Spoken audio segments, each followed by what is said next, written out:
नमस्कार। आपका हमारी इस YouTube चैनल पे स्वागत है। आगे बढ़ने से पहले मैं अपना परिचय देना चाहूंगी। मेरा नाम पल्लवी नीलेश सुवर्णकार, हिंदी विभाग प्रमुख, ज्ञानदा इंग्लिश स्कूल, पोखरी, छत्रपति संभाजीनगर। आइए जानेंगे कि इस वीडियो में मैं आपको क्या बताने वाली हूँ। केंद्रीय माध्यमिक शिक्षा बोर्ड कक्षा 10वीं, विषय Hindi, course B, subject code 085। हम जानेंगे इस वीडियो में कि इसकी निर्धारित पुस्तकें कौन सी है, निर्धारित निकासित पाठ्यक्रम तथा परीक्षा भार विभाजन कैसे है, पढ़ाई कैसे करें और प्रश्न पत्र हल कैसे करें। निर्धारित पुस्तकों की तरफ बढ़ते हैं। निर्धारित पुस्तकें हैं स्पर्श भाग 2 एनसीईआरटी, संचयन भाग 2 एनसीईआरटी। निर्धारित पाठ्यक्रम है स्पर्श भाग 2 काव्यखंड से साखी, पद, दोहे, मनुष्यता, पर्वत प्रदेश में पावस, मधुर मधुर मेरे दीपक जल, तो कर चले हम फिदा तथा आत्मत्राण। और गद्य खंड से है बड़े भाई साहब, डायरी का एक पन्ना, ततारा वामिरो कथा, तीसरी कसम के शिल्पकार शैलेंद्र, गिरगिट, अब कहां दूसरों के दुख से दुखी होने वाले, पतझर में टूटी पत्तियां और कारतूस। आगे बढ़ते हैं। संचयन भाग 2 का निर्धारित पाठ्यक्रम है हरिहर काका, सपनों के से दिन और टोपी शुक्ला। अब निकासित पाठ्यक्रम क्या है? निकासित का अर्थ है कि जिसे सम्मिलित नहीं किया गया है इस साल। निकासित पाठ्यक्रम में पाठ्यपुस्तक स्पर्श भाग 2 से बिहारी के दोहे, ये पूरा पाठ निकासित किया गया है। महादेवी वर्मा का मधुर मधुर मेरे दीपक जल, ये पूरा पाठ निकासित किया गया है। तथा अतोन चेखव गिरगिट, अतोन चेखव जी का गिरगिट, ये पूरा पाठ निकासित किया गया है। पूरक पुस्तक संचयन भाग से सारे पाठ इस साल आपको आपके सिलेबस में समावेशित किए गए हैं। अब आगे हम देखेंगे कि परीक्षा का भार विभाजन कैसे है, मतलब अंकदान आपको किस तरीके से किया गया है, कौन से पाठ को कितना भार विभाजन किया गया है। जैसे कि आप सभी को पता है कि प्रश्न पत्र या पाठ्यक्रम 2 खंडों में विभक्त किया गया है, खंड अ तथा खंड ब। खंड अ में सारे प्रश्न वस्तुपूरक होते हैं, मतलब ऑब्जेक्टिव, और खंड ब में सारे प्रश्न वर्णनात्मक होते हैं, मतलब सब्जेक्टिव। अब खंड अ में अपठित गद्यांश आपको 10 अंकों के लिए पूछा जाएगा, जिसमें 2 गद्यांश आपको दिए जाएंगे, जिस गद्यांश में से आपको ढूंढकर नीचे दिए गए प्रश्नों के उत्तर आपको देने पड़ेंगे और प्रश्नों में आपको विकल्प दिए जाएंगे। दूसरा जो प्रश्न होगा आपका खंड अ का, वो होगा व्याकरण पर आधारित, और जिसमें कुल 4 पाठ आपको होंगे। पदबंध, रचना के आधार पर वाक्य रूपांतरण, समास तथा मुहावरे। पदबंध आपको 4 अंकों के लिए आएगा, रचना के आधार पर वाक्य रूपांतर आपको 4 अंकों के लिए आएगा, समास 4 अंकों के लिए आएगा तथा मुहावरे भी आपको 4 अंकों के लिए आएंगे। मतलब कुल व्याकरण 16 अंकों के लिए आपको खंड अ में आएगा। प्रश्न तीसरा होगा पाठ्यपुस्तक स्पर्श भाग 2 से। इसमें आपको पठित पद्यांश तथा पठित गद्यांश आएगा, जो आपके पाठ्यपुस्तक स्पर्श में जो भी पाठ या कविताएं होंगी उस पर आधारित ये गद्यांश होगा, और उसके नीचे उसके प्रश्न दिए जाएंगे, उचित विकल्प आपको दिए जाएंगे और उन विकल्पों से आपको उचित विकल्प चुनना पड़ेगा। प्रश्न तीसरा में काव्य खंड आपको 7 अंकों के लिए आएगा तथा गद्य खंड का जो प्रश्न है वो भी आपको 7 अंकों के लिए आएगा। कुल प्रश्न तीसरा आपको 14 अंक के लिए आएगा। आगे बढ़ेंगे। खंड ब वर्णनात्मक प्रश्नों का होता है, यानी सब्जेक्टिव क्वेश्चंस। इसमें आपको चौथा जो प्रश्न है वो पाठ्यपुस्तक स्पर्श भाग 2 पर निर्धारित होगा, जो कि कुल 12 अंकों के लिए होगा, जिसमें आपको स्पर्श गद्य खंड पर प्रश्न पूछे जाएंगे। जो प्रश्न 3 प्रश्न होंगे प्रत्येक 2 अंक के लिए, और वो कुल मिला के 6 अंक होंगे। वैसे ही संचयन भाग 2 पर भी आपको प्रश्न पूछे जाएंगे और वो भी 6 अंकों के लिए होंगे। पांचवा प्रश्न आपका लेखन विभाग का होगा, जिसमें आपको अनुच्छेद लेखन, पत्र लेखन, सूचना लेखन, विज्ञापन लेखन, लघु कथा लेखन तथा ईमेल लेखन होगा, और उसमें उनका अंकदान होगा। अनुच्छेद लेखन आपको 5 अंकों के लिए पूछा जाएगा। पत्र लेखन भी आपको 5 अंकों के लिए पूछा जाएगा। सूचना लेखन आपको 4 अंकों के लिए आएगा। विज्ञापन 3 अंकों के लिए और लघु कथा और ईमेल 5 अंकों के लिए। लघु कथा और ईमेल में से आपको एक का चुनाव करना पड़ेगा और उसे लिखना पड़ेगा। हम आगे बढ़ेंगे। अब सबसे महत्वपूर्ण प्रश्न कि पढ़ाई कैसे करें। जैसे कि छात्रों, आपको पता है हिंदी भाषा 3 कौशलों पर आधारित होती है। उसमें श्रवण कौशल्य, पठन मतलब वाचन कौशल्य तथा लेखन कौशल्य। आप कितना अच्छी तरीके से सुनते हैं, कितना अच्छी तरीके से पढ़ते हैं और कितना अच्छी तरीके से लिखते हैं। अब अच्छा तरीका मतलब क्या? अच्छा तरीका मतलब सरल भाषा, सही मात्राओं का उपयोग, शुद्ध शब्दों का उपयोग, ढेर सारा शब्द संग्रह लेकर प्रभावशाली लेखन शैली का उपयोग। ये कब संभव हो पाएगा? जब आप ढेर सारा सुनेंगे, ढेर सारा पढ़ेंगे और ढेर सारा लिखेंगे। अब सुनना कहाँ से है? सुनना है, आप किसी भी साहित्यकार के भाषण सुन सकते हैं, किसी लेखक के भाषण सुन सकते हैं। कक्षा में अध्यापिकाएं जब पढ़ाती है तो वो किस तरीके से पढ़ा रही है उसे भी आप अच्छी तरीके से सुन सकते हैं। सुनने से क्या होगा? सुनने से शब्दों का संग्रह आपका बढ़ेगा, उचित उच्चारण का आपको ज्ञान होगा, उचित मात्राओं के साथ उच्चारण कैसे किया जाता है इसका आपको ज्ञान होगा। उसके बाद आता है दूसरा कौशल्य पठन का। पठन मतलब वाचन। वाचन का कौशल्य कैसे विकसित करना है आपको?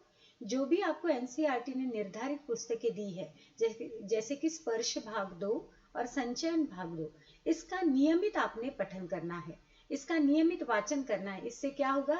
इससे विराम चिन्हों का सही उपयोग, सही मात्राएं कैसे लिखी जाती है, वाक्य गठन कैसे किया जाता है, ये सारी जो कौशल्य है ये आपके विकसित होंगे। दूसरा क्या करना है आपने? आपके पाठशालाओं में ग्रंथालय होता है, ग्रंथालय में कई तरह की किताबें होती है, तो आपके जो लेखक है उनकी दूसरी कुछ भी कृतियां है जो कि आपके ग्रंथालय में उपस्थित है, वहां पर मौजूद है, तो उसे आपने पढ़ना है। उसके अलावा आपने हिंदी अखबार पढ़ना है। उसके अलावा आपने साहित्यकार के उपन्यास पढ़ सकते हैं, आप कहानियां, छोटी छोटी कहानियां पढ़ सकते हैं। इससे क्या होगा? इससे आपको वाक्य गठन की आपकी जो कला है वो विकसित होगी, विचार करने की आपकी शैली विकसित होगी, कल्पना शक्ति का विकास होगा, साथ में आपकी हिंदी भी प्रगल्भ होती जाएगी। और जितना पढ़ेंगे उतना शब्द संग्रह बढ़ेगा तो लेखन शैली का विकास होगा। अब लेखन शैली में आपको लेखन कौशल्य विकसित करने के लिए क्या करना है? तो आपको आपके पाठों से जो भी आपको निर्धारित पुस्तकें हैं उसके अंत में जो प्रश्न होते हैं उसके उत्तर पाठों से ढूंढ कर लिखने का प्रयास करना है। अगर वो आप खुद ढूंढ कर लिखेंगे, स्वयं उसे लिखेंगे, तो जो भी आपने लिखा हुआ है वो आप भूलेंगे नहीं। और लिखते समय अगर आप देख कर लिखेंगे तो मात्राओं का सही जो इस्तेमाल है, सही जो प्रयोग है वो आप समझ पाएंगे, विराम चिन्हों का सही प्रयोग आप समझ पाएंगे। तो ये अगर आप 3 चीजों पर काम करेंगे तो आपको दूसरा कुछ करने की जरूरत नहीं है। आप अच्छी तरीके से हिंदी को समझ पाएंगे और अच्छी तरीके से उसे लिख पाएंगे। अब ये हो गया लेखन कौशल्य तक। अब व्याकरण का जो भी विधा है या जो व्यवहारिक व्याकरण है उसे किस तरीके से आपने उसकी तैयारी करनी चाहिए। तो अगर आप कोई पाठ पढ़ते हो, उदाहरण के तौर पर मैं बताती हूँ कि अगर आपने हरिहर काका पाठ पढ़ाई के लिए आप बैठे हो तो आपने क्या करना है? हरिहर काका पाठ के साथ एक व्याकरण के पाठ का भी चुनाव करना है कि आज मैं हरिहर काका पाठ पढ़ूंगा तथा मुहावरे ये व्याकरण का पाठ मैं पढ़ूंगा। तो दोनों का मिलन आपने कैसे करना है? हरिहर काका का जब आप पाठ पढ़ रहे हो तो मुहावरे, जितने भी हरिहर काका के पाठ में मुहावरे आए हैं उसे आपने क्या करना है? उसे आपने रेखांकित करना है और उसके अर्थों को लिखने की कोशिश करनी है। और उसका प्रयोग उस पाठ में किस तरीके से किया गया है, आशय के अनुसार मुहावरों का उपयोग किस तरीके से किया गया है, ये जब आप दोनों साथ में मिलन करके करेंगे तो आपको बेहद आसानी से समझ में आएगा।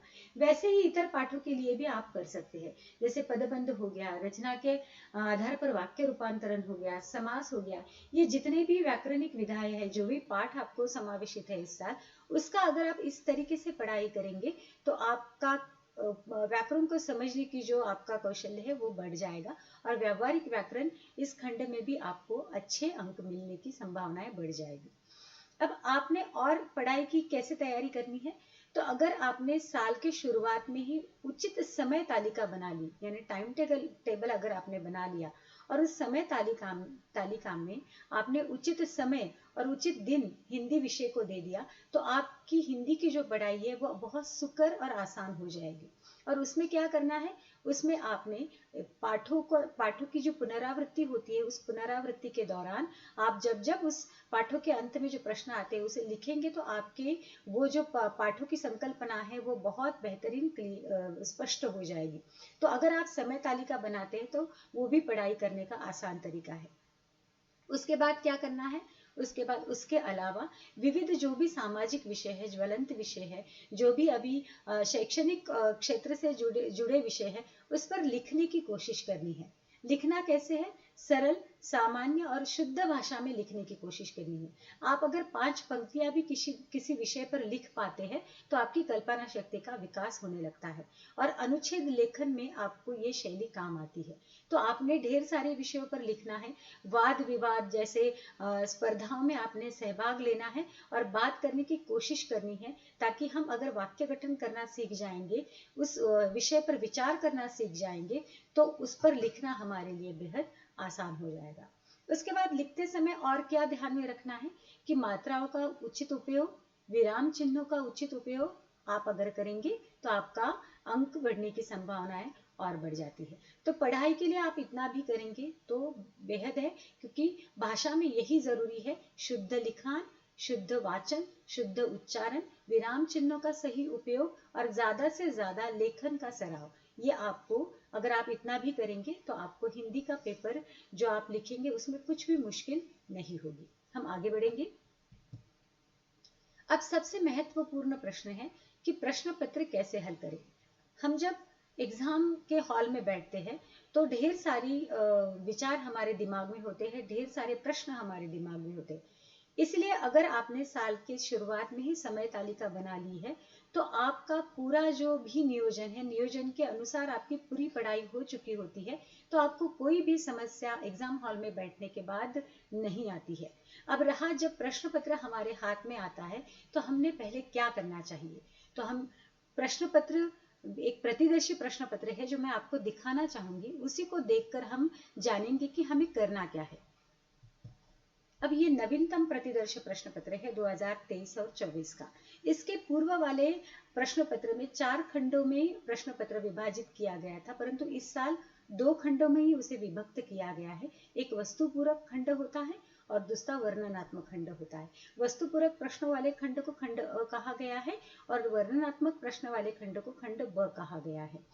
अब जब हमारे हाथ में प्रश्न पत्र आता है तो जो सामान्य निर्देश प्रश्न पत्र पर होते हैं उसे शांति से हमने पढ़ना चाहिए।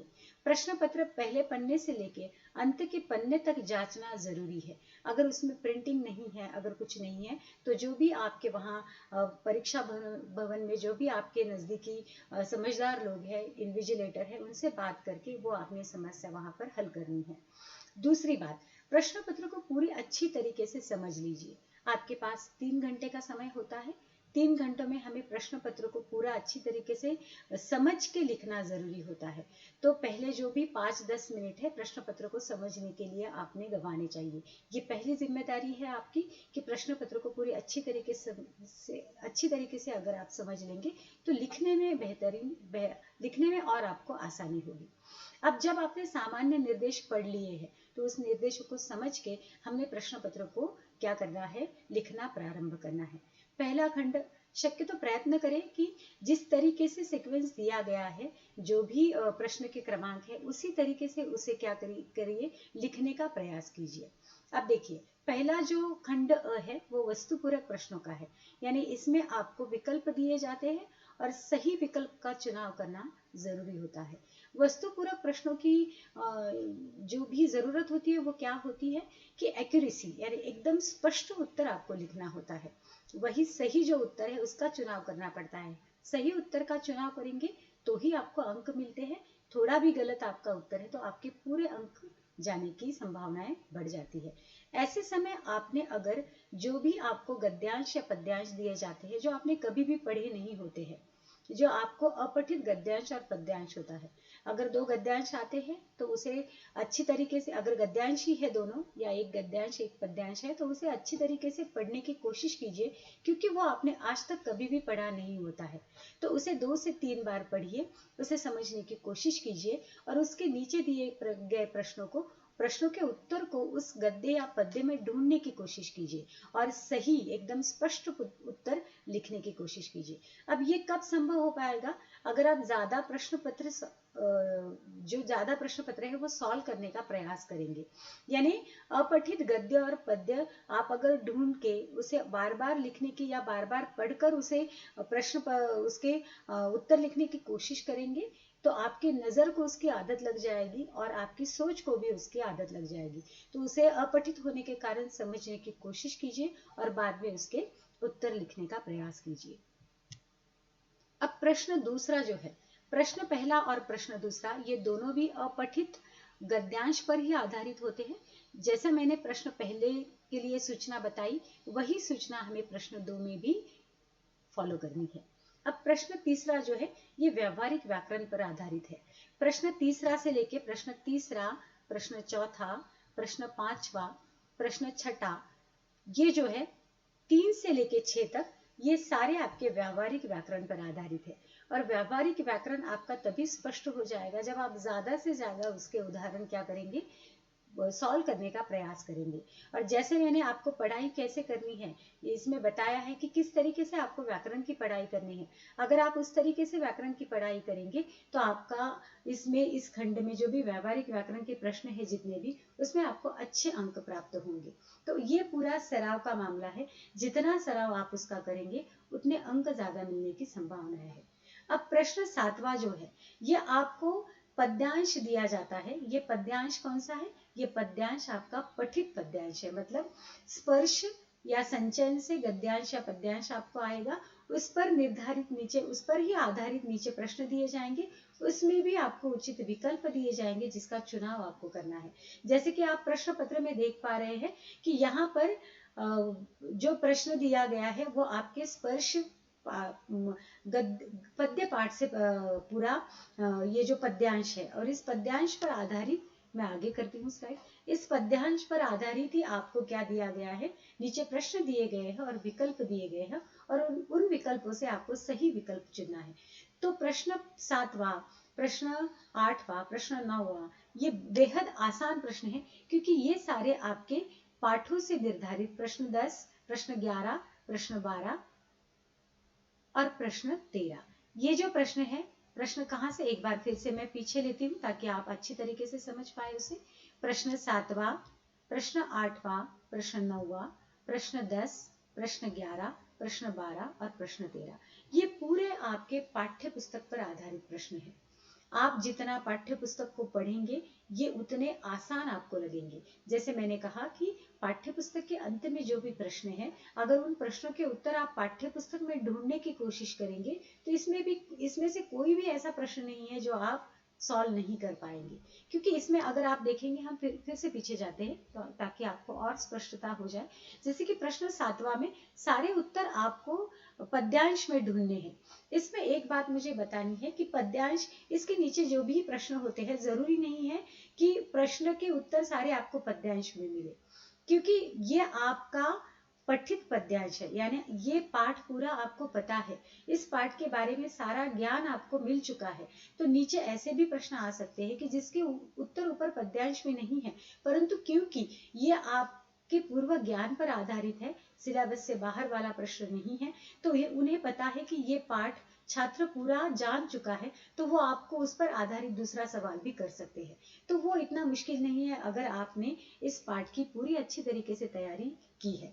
अब प्रश्न 8वां भी अगर आप देखेंगे तो इसमें भी आपको जो पाठ पर आधारित है वही प्रश्न है और वही दिए गए हैं और उस पर विकल्प दिया गया है, जो आपको चुनना बेहद आसान है। इसलिए इसमें भी एक्यूरेसी की जरूरत होती है। एक्यूरेसी तब आएगी, स्पष्टता तब आएगी जब आप अच्छी तरीके से इन पाठों को पढ़ेंगे। हम बार बार अध्यापिकाएं आपको बताती है कि पाठों को पढ़ना बेहद जरूरी है।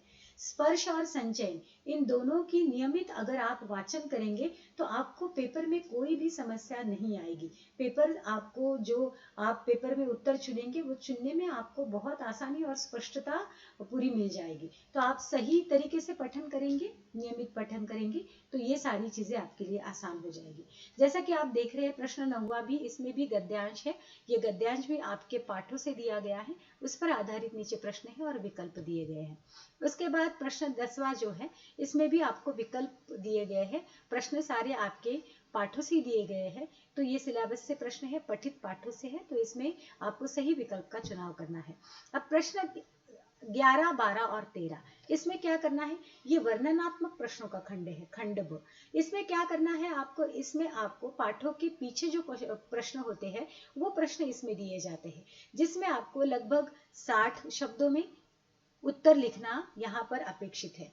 तो इसका आप कब कर पाएंगे, जब आप पाठों को अच्छी तरीके से पढ़ेंगे। इसमें कई बार एप्लीकेशन बेस्ड भी यानी उपयोजनात्मक भी प्रश्न आते हैं, जैसे कि हरिहर काका ये पाठ है, हरिहर काका पूरा संबंधों पर निर्धारित पाठ है। तो पूछा जा सकता है आपको कि आज के समाज में ये जो रिलेशंस है या जो भी हमारे सगे संबंधी है वो कितने महत्वपूर्ण है, ये आपको आपके शब्दों में लिखना जरूरी है। इसके लिए आपको पाठ की संकल्पना समझना बेहद जरूरी होता है। बार बार किसी पाठ को जब हम पढ़ते हैं तो वो पाठ पूरा हमारे दिमाग में क्या हो जाता है, पूरा बस जाता है, वो पूरी संकल्पना हमें अच्छी तरीके से समझ में आती है। और सारे पाठ आपके जो होते हैं स्पर्श और संचयन के, वो कहानी के जैसे है, तो आप उसे वैसे पढ़ेंगे तो वो ज्यादा आपके लिए आसान रहेगा। तो नियमित वाचन यही आपको अंकदान प्राप्त कराने में मदद कर सकता है, नियमित वाचन और नियमित लेखन। अब हम आगे की खंड की आगे के प्रश्न की तरफ बढ़ेंगे। जैसे मैंने कहा कि 13 प्रश्न क्रमांक 13 तक सारे आपके जो पठित पाठ है उस पर आधारित प्रश्न है और सारे आपको 60 शब्दों में लगभग उसके उत्तर लिखने हैं। अब प्रश्न जो 14 है वो है अनुच्छेद लेखन। अब अनुच्छेद लेखन लिखते वक्त क्या करना है, अगर आप स्क्रीन पर देख पा रहे हैं तो इन्होंने संकेत बिंदु दिए हैं। किसी भी अनुच्छेद का विषय देकर नीचे संकेत बिंदु दिए जाते हैं, तो आपके संकेत बिंदु के आधार पर आपको अनुच्छेद को लिखना जरूरी है। और अनुच्छेद 100 शब्दों में लिखना जरूरी है, तो उससे ज्यादा ना लिखे, 100 शब्दों में अनुच्छेद लिखे और सही संकेत बिंदुओं को सही तरीके से स्पष्ट करें और अनुच्छेद लिखने का प्रयास करें। अनुच्छेद लेखन का कौशल्य कब आपका बढ़ेगा, जब ज्यादा से ज्यादा अनुच्छेद आपने लिखे हुए हैं या पढ़े हुए हैं। अगर आप अनुच्छेद ढेर सारे पढ़ेंगे, ढेर सारे अनुच्छेद लिखेंगे, तो किस तरीके से अनुच्छेद लिखा जाता है ये संकल्पना आपकी स्पष्ट हो जाएगी। क्योंकि आपको संकेत बिंदु दिए गए हैं तो अनुच्छेद लेखन इतना मुश्किल नहीं है। इसमें अंक कहाँ जा सकते हैं, अगर आपकी वाक्य गठन की क्रिया सही नहीं है, आपने गलत तरीके से वाक्य गठन किया है, जिसका अर्थ स्पष्ट होना चाहिए वो अर्थ नहीं हुआ है, तो आपके अंक जाने की संभावनाएं बढ़ जाती है। तो इसमें जो संकेत बिंदु दिए गए हैं, जैसे कि यहाँ पर अगर आप देखेंगे तो पहला जो अनुच्छेद है वह है कि प्रकृति की रक्षा मानव की सुरक्षा। इसमें संकेत बिंदु है पहला कि मनुष्य प्रकृति का अंग है। तो किस तरीके से मनुष्य प्रकृति का अंग है ये आपको स्पष्ट करना पड़ेगा यहाँ पे, तो वो भी आपको संक्षिप्त पंक्तियों में स्पष्ट करना है, क्योंकि हमें 100 शब्दों का यहाँ पर मर्यादाएं दी गई है। तो हर एक संकेत बिंदु हमें स्पष्ट करते वक्त विचार करके उसे स्पष्ट करना जरूरी है। आप इसमें आपके अनुच्छेद को प्रभावशाली बनाने के लिए आप दोहों का इस्तेमाल कर सकते हैं, सुविचारों का इस्तेमाल कर सकते हैं, मुहावरों का इस्तेमाल उचित जगह पर कर सकते हैं और अनुच्छेद को प्रभावशाली बना सकते हैं। प्रश्न 15 है, आपको लगभग नीचे दिए गए 2 विषय है उसमें से एक को चुन के आपको पत्र लेखन करना है। जैसे कि आपको पता है कि पत्र लेखन का एक ढांचा होता है, उस ढांचे के अनुसार ही पत्र लेखन करना जरूरी होता है, क्योंकि अंकदान उसी ढांचे को दिया जाता है। ढांचे के अनुसार अंक उसमें अंकदान विभाजन अंकों का होता है। तो पत्र लेखन करते समय आप अगर ज्यादा से ज्यादा पत्रों का सराव आपने किया है, अलग अलग तरीके के पत्र आपने कार्यालयीन पत्र लिखे हैं, तो आपको उचित ढांचा वहां पर पता होगा। जैसे आपको पाठशालाओं में हर एक पत्र का एक एक उदाहरण दिया जाता है और बताया जाता है कि किस तरीके से पत्रों का ढांचा है। जैसे आपको औपचारिक पत्र होने के कारण आपको कार्यालयीन भाषा का इस्तेमाल वहां पर करना है, उसके बाद उचित ढांचा इस्तेमाल करना है। तो ये भी सराव का एक काम है। इसके लिए पढ़ाई करते वक्त कैसे करें कि आप जहाँ पर भी पढ़ाई के लिए बैठ रहे हैं वहां पर सामने अगर नोटिस बोर्ड है आपके, तो आपने क्या करना है, आपके हाथों से ढांचा रेखांकित करना है पत्र लेखन का और सामने चिपका देना है, ताकि साल भर उस ढांचे को आप अच्छी तरीके से समझ लो और फिर वो आपको परीक्षा में सही तरीके से याद आ जाएगा और पत्र को आप अच्छी तरीके से लिख पाएंगे। प्रश्न 16 जो है वो सूचना लेखन पर आधारित है। जैसे कि आप जानते हैं सूचना लेखन का भी एक ढांचा है, तो पत्र लेखन के लिए जो पढ़ाई का हम माध्यम इस्तेमाल कर रहे हैं वही यहाँ पर करें। सूचना लेखन का भी ढांचा आप सामने चिपका दें ताकि आप सूचना कैसे लिखनी है आपको आसानी से समझ में आ जाएगा। इसमें भी आपको कार्यालयीन भाषा का ही इस्तेमाल करना है। सूचना देते वक्त किसे देनी है, कौन सा वर्ग वहां पर सीमित है, ये सारी चीजें अच्छी तरीके से पढ़े और सूचना लेखन करें। सूचना लेखन क्योंकि वो एक बोर्ड, सूचना का बोर्ड जैसे स्क्वायर में होता है चौकोन में, वैसे ही चौकोन बना के उसमें आपको सूचना लेखन करना होता है। तो उसी तरीके से सूचना लेखन करें, हस्ताक्षर में गलतियां ना करें। प्रस्तुतिकरण के अंक होते हैं तो स्वच्छ सुंदर प्रस्तुतिकरण करें ताकि आपको अच्छे अंक मिल पाए। अब प्रश्न आगे का जो प्रश्न है 17 नंबर का, वो है आपको एक आकर्षक विज्ञापन तैयार करना है। अब इसमें देते वक्त ही इन्होंने बताया कि आकर्षक बनाना है। तो आकर्षक का क्या अर्थ है कि आपको कलर पेंसिल का इस्तेमाल आप वहां कर सकते हैं, स्केच पेन का ना करें, कलर पेंसिल का इस्तेमाल आप वहां पर कर सकते हैं। आप वहां पर उस विज्ञापन के लिए स्लोगन का इस्तेमाल कर सकते हैं। आप उस विज्ञापन को चौकोन में बॉर्डर के साथ बना सकते हैं। जैसे कि आप अगर अखबार पढ़ते हैं तो अखबार में ढेर सारे विज्ञापन आते हैं। आप अगर टेलीविजन देखते हैं तो उस पर भी आपको विज्ञापन आते हैं और विज्ञापन में स्लोगन होते हैं जो कुछ रिदम के साथ, राइम के साथ आप सुनते हैं। कई स्लोगन हमें अच्छी तरीके से याद भी रह जाते हैं। तो आपका प्रोडक्ट क्या है, कौन सा प्रोडक्ट आपको विज्ञापन में बेचने के लिए कहा गया है, उसको मद्देनजर रखते हुए आपने स्लोगन्स बनाने हैं, उसका सही चित्र रेखाटन करना है, उसमें क्या विशेषताएं हैं, प्रोडक्ट में क्या विशेष है, क्यों लोग आपका वो प्रोडक्ट खरीदे, ये सारी चीजें मद्देनजर रखते हुए उसकी विशेषताएं आपने क्या करनी है, मुद्दों में लिखनी है। कहाँ ये प्रोडक्ट उपलब्ध होगा, कौन से पते पर मिलेगा, आपकी शॉप कहाँ है, आपका ईमेल एड्रेस क्या है, अगर आपको फोन पर संपर्क करना है तो वो कौन सा है। ये सारी चीजें आपको जो कक्षा में बताया गया है या पाठशालाओं में सिखाया गया है उस तरीके से रचना करके आपको विज्ञापन तैयार करना है। क्योंकि विज्ञापन में अंक बिल्कुल भी नहीं जाने चाहिए। तो आप अगर सही तरीके से विज्ञापन का सराव करेंगे तो आप अच्छे तरीके से विज्ञापन में भी अंक प्राप्त कर पाएंगे। उसके बाद में अंत का जो प्रश्न होता है 18 नंबर का, वो है आपको एक लघु कथा लिखनी है या फिर आपको ईमेल लेखन करना है। लघु कथा लिखते वक्त अगर आप लघु कथा कैसे लिखेंगे, आप अगर ढेर सारी, जैसे मैंने बताया कि वाचन क्रिया का कौशल, वाचन कौशल विकसित करने के लिए अगर आपके ग्रंथालय में, पाठशालाओं के ग्रंथालय में ढेर सारे कहानियों की किताबें होती है हिंदी में, अगर आप वो पढ़ेंगे तो आपका कहानी लेखन का कौशल्य विकसित हो जाएगा। तो लघु कथा लिखते वक्त आपको मुश्किल नहीं होगी। कई बार ऐसा होता है कि लघु कथाओं में भी संकेत बिंदु दिया जाता है। अब मैंने जो आपके साथ प्रश्न पत्र साझा किया है उसमें कोई भी संकेत बिंदु नहीं दिया गया है। इसमें इन्होंने एक विषय दिया है, जैसे कि पश्चाताप विषय पर आपको लघु कथा लिखनी है लगभग 100 शब्दों में। तो पश्चाताप से जुड़े हुए जो भी लघु कथाएं आपने पढ़ी है वो आपको तब याद आ जाएगी। या फिर आपकी कल्पना शक्ति के आधार पर आप क्या कर सकते हैं, पात्रों को जन्म दे सकते हैं, उन पात्रों के साथ आप एक कथा रचना कर सकते हैं और किस तरीके से पश्चाताप का ये जो भी विषय है वो विषय उसमें सम्मिलित करके किस तरीके से उस विषय को न्याय देना है, ये आपकी पूरी तरीके से कल्पना शक्ति पर आधारित है। और ये आप कब कर पाओगे, जब आप ज्यादा से ज्यादा पठन करोगे। पठन कौन सा, निर्धारित पुस्तकों के अलावा। अगर ढेर सारी कहानियों की किताबें आपने पढ़ी है तो आपको पूरी तरीके से समझ में आ जाएगा कि किस तरीके से आप पश्चाताप इस विषय को लेकर एक कहानी की रचना कर सकते हैं। इसमें भी ध्यान में रखें कि 100 शब्दों में ही कहानी होनी चाहिए।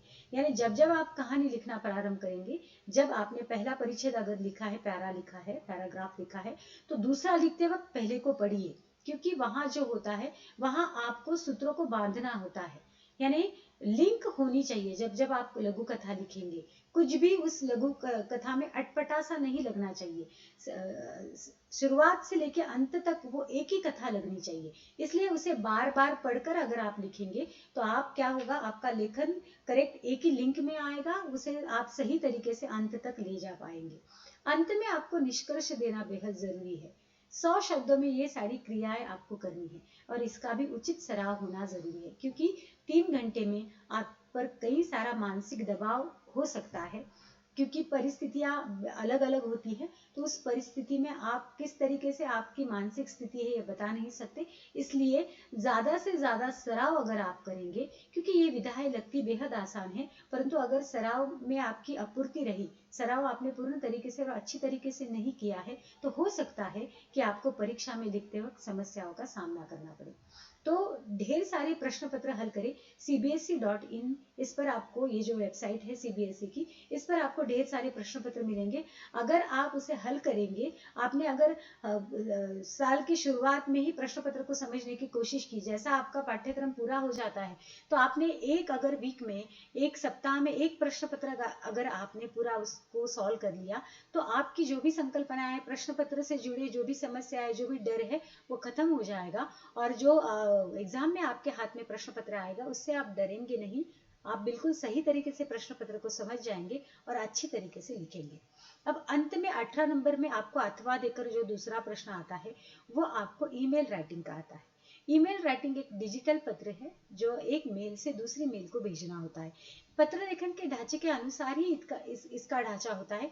थोड़ा बदलाव इसमें होता है कि भेजने वाले का, प्राप्त करने वाले का ईमेल एड्रेस इसमें लिखना होता है, सीसी रखनी होती है। ये सारी चीजें आपको आपकी पाठशालाओं में जब सिखाया जाता है, तब ये सारा ढांचा दिया जाता है। जैसे मैंने पत्र लेखन और सूचना लेखन के लिए बताया है, ईमेल लेखन का भी ढांचा अपने हाथों से रेखांकित करके आप जहां भी पढ़ाई के लिए बैठ रहे हैं वहां सामने रखिए, ताकि पर्याप्त, अगर आप देखेंगे, पर्याप्त सराव करेंगे, ज्यादा से ज्यादा आप देखेंगे, ढांचे को ज्यादा से ज्यादा सराव करेंगे, तो ये सारे लेखन विभाग में जो भी कौशल्य है वो आप अच्छी तरीके से लिख पाएंगे और सही अंक आपको प्राप्त होंगे।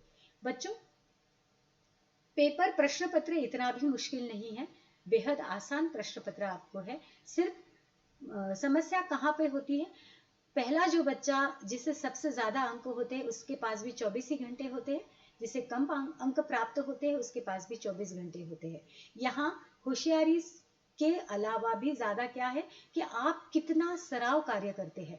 आप जितने प्रश्न पत्र सॉल्व करेंगे, आप जितना सराव करेंगे, जितने प्रश्नों के उत्तर आप आपके हाथों से लिखेंगे, जितना पाठ्य पुस्तक में ढूंढने की कोशिश करेंगे, आपकी भाषा उतनी विकसित हो जाएगी और आप अच्छी तरीके से सारे प्रश्नों के उत्तर लिख पाएंगे।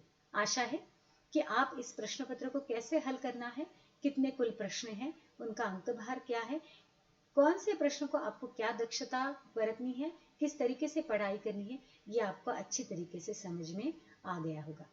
बच्चों, आने वाले जो भी परीक्षा है, उस परीक्षा के लिए आप सभी को मेरी तरफ से ढेर सारी शुभकामनाएं। आशा है कि ये वीडियो आपकी मदद करेगा। बहुत बहुत धन्यवाद।